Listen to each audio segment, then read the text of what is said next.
Officiel du bureau du Sénat.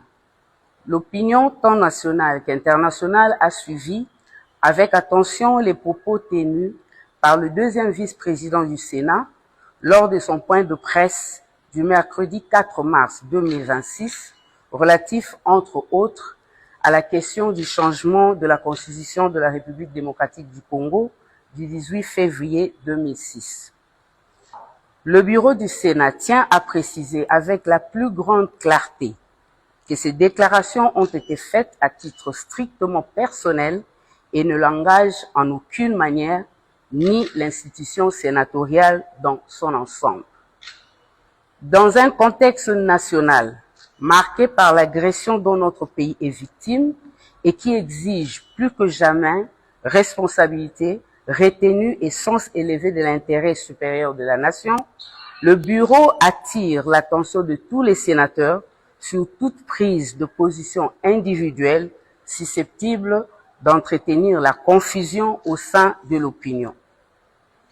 Il rappelle que les institutions de la République doivent demeurer des espaces de cohésion, de stabilité et de responsabilité politique et non le cadre d'expressions individuelles susceptibles de fragiliser l'unité nationale.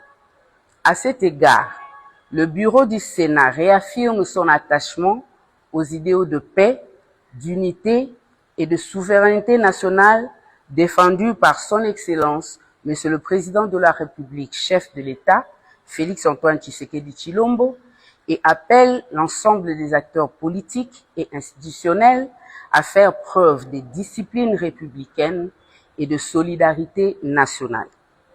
Dans l'intérêt supérieur de la nation, le bureau du Sénat réitère son engagement à accompagner toutes les initiatives visant à préserver la stabilité des institutions et à renforcer la cohésion nationale en cette période cruciale de l'histoire de notre pays.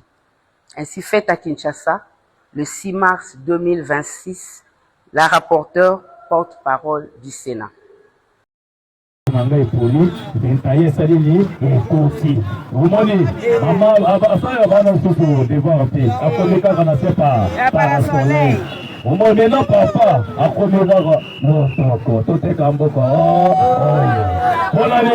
Papa, même si les gens mémoire, on a dit c'est pas tout.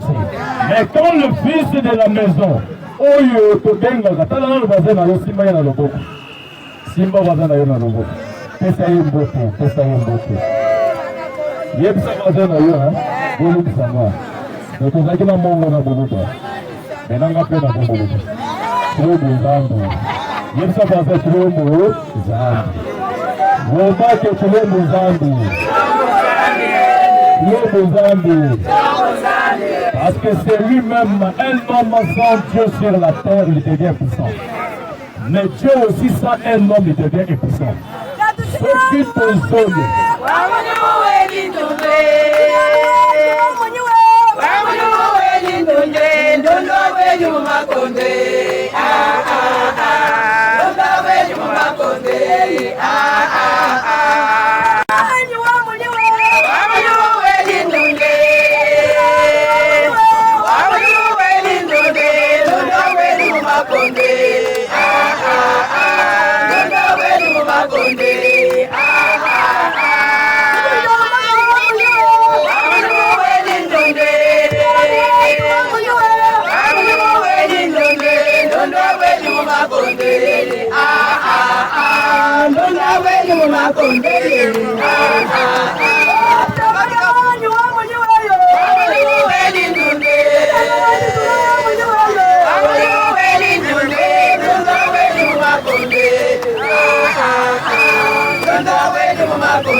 ceux qui ont télémis devant pasteur dans l'église, ils sont pasteurs aujourd'hui, cette écriture est accomplie.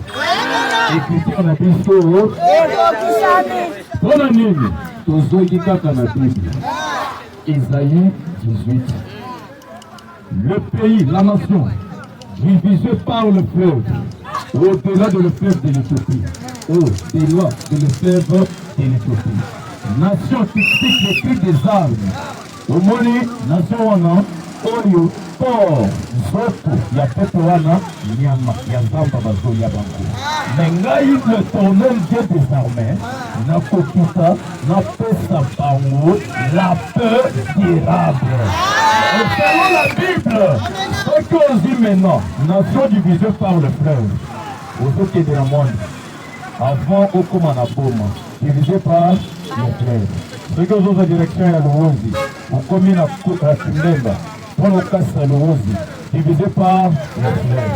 Au-delà de le fleuve de l'Éthiopie, ce qui dit négatif à l'Obaki Bongo, qui est l'Éternel? L'Éternel Azawati. Azawapi, Aza déjà Ao. L'instant de martyrs, le président Félix Atelemaki, l'accomplissement de la parole d'Ésaïe 18, où il y a tellement l'opingaï Félix, na longwe na trône. Mais yo, qui taïa kopanda na trône, c'était maintenant, c'est depuis ce jour-là, que Dieu, Elohim, alongwa kilona ayepe abandi amongo shole na bamultinationaux bafrançais bango bakanisaki ke kito Félix alobaki eza ya oya et pourtant ke kito o Félix asedaki ezalaki nzoto na ye moko. Il faut maintenant que le Dieu suprême akita yo kobanda na nzoto ya moto mpona affronter maintenant bamultinationaux kotala Paul Kagame oyo bazobanga na kati Afrique. Félix azali ahumilie Paul Kagame atali Macron alobi monsieur Macron na kotia yo misapi partout atali monsieur Joe Biden alobi pas question les corridors ya lobito c'est nous les patrons. Au moni approvisionnement ya ba matière premier il faut que la RDC Félix atali Belgique alobi que besoin de prendre na RDC mais nga pe nazo créer Anvers oyebi eloko to déstabiliser ba belle au profond ya banane parce que au profond ya banane to relier océan Indien na océan Atlantique le commerce ya mai soki tozoza biloko na biso matière premier tozokita nango directement ine États-Unis tozi biloko na biso toke ine Inde makambo yake tozi biloko ekende nanu Belgique apu totali Perenco ambongo babanda kolia mbongo kuna à 60 millions de dollars. Félix atali non tobloke bango pétrole na biso. Comment Congolais, parce que tu pas la biso pétrole, parce que le pétrole a été dans la France a aussi en Angola, il y a Congolais, Hollandais, on la matari, ok, ou taxi soyo, ok, pour le pétrole dans l'âme, pour le pétrole dans l'âme. Ce que tu allais bien, ce qui pétrole, l'essence est mataka, et ce que tu vas faire, et matara libanda. Il a positionné le prix à pétrole, l'essence sur le président Félix. Parce que Congolais c'est le rôle de Moïse avec les enfants d'Israël devant la mer rouge. Bisomoko. Distraction, non? Félix a taxé déjà mer rouge. Mais Bissot a taxé. Quand il y a monnaie déjà, les Bissot, population, sont monnaie. Félix a monnaie que Kagame a ça nul. Mais Bissot a monnaie que Kagame, tout ça. Félix a délivré déjà 145 territoires, a connu déjà par l'école, par l'université, par l'aéroport. Le peuple congolais a monné terre. Mais Félix a sali bilanga, a magasiné bilanga ya loso, côté ya Kundi, a magasiné bilanga ya Basangu, côté ya Kasai, côté Msusu, a bombi parce qu'il y a dit que ce qui guerre. bamenase biso tokozasuza difficulté kozela biloko libanda te biloko yobanda kotambola président félix asali nini abanda kocreye bazela soki omoni sport beton oyo boyokaki mama oyo ya maneta nani oyo mama oyo ya maneta nani boyebi mama ya maneta wana te mama oyo ya maneta alataka baputa wana sinima ni sinina ni sinima premier ministre to bakaka premier ministre sport beton babanda kocreye mena banzela mpona oyebi biloko ebele ekolaka na zamba félix alobi fale tofongola banzela bazofongola banzela félix asali nini 4 bateaux de pêche ekomi déjà na mwanzi ebandi nano mosala te abombi nano parce que tozokende na guerre mais tomoni ke okende na guerre te parce que tofragilise déjà baennemi parce que RDC tozalaki encerclé par l'OTAN na bapays voisins oyo babanda koexploite bamatière premier par na biso tala kaka Paul Kagame ye moko na 600 titres miniers mais biso kaka lotoko 400 titres miniers ya baprésident mosusu bajacob zuma batabomeki banani fleuve du Congo forêt oyo ya biso sasu azwango lokola ya ye quand le président Félix a commis abanda obotola biloko nyonso wana déstabilise bato wana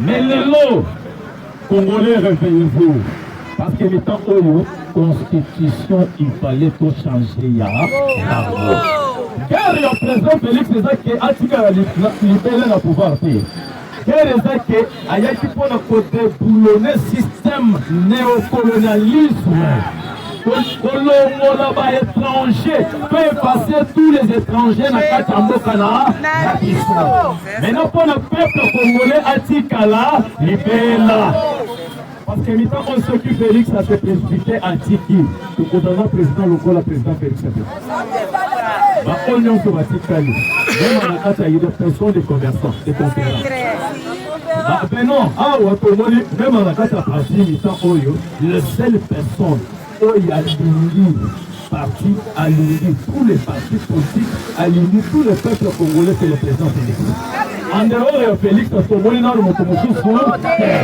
parce que bawana baza baflater parce que lelo soki otali na kati ya gouvernement yeke ministre oyo bazodépendre na baambassadeur président félix auto obeta bango bosala eloko bozosala te bozoyanga bafort rapport na conseil des ministres maintenant tozoréduire effectif ya gouvernement baministre bakozala kokende dans le système ya basecrétaire généraux les secrétaires généraux bakobanda kosala mosala baministre bakomi bakopérant lokola oyo ya football ok akekoza tomiyoka azobakola mpona baya kosenga 1 million de dollars mais bafonctionnaire bakosi bango nano te ozozwa mbongo ozotinda na monaco as monaco mpona koexploite mais biloko bongo tobima dans le système ya sentiment ya tia lelo ya kokumisa bato wana on a besoin des hommes honnêtes oyo bakoki kosala ke ata bitumba oyo tozobunda lelo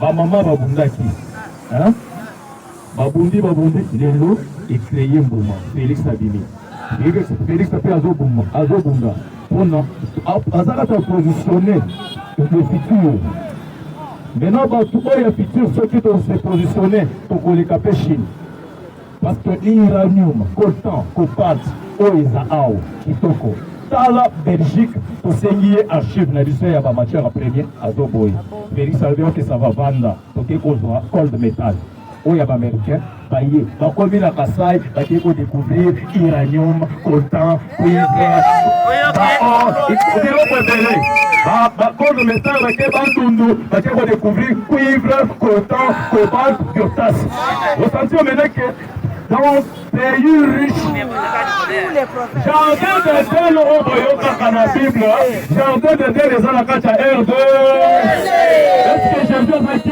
pembe mundele Jésus azalaki mwindu Adam azalaki mwindu parce que toye kodécouvrir tona trompe na maison blanche azotala président Félix alobi un président merveilleux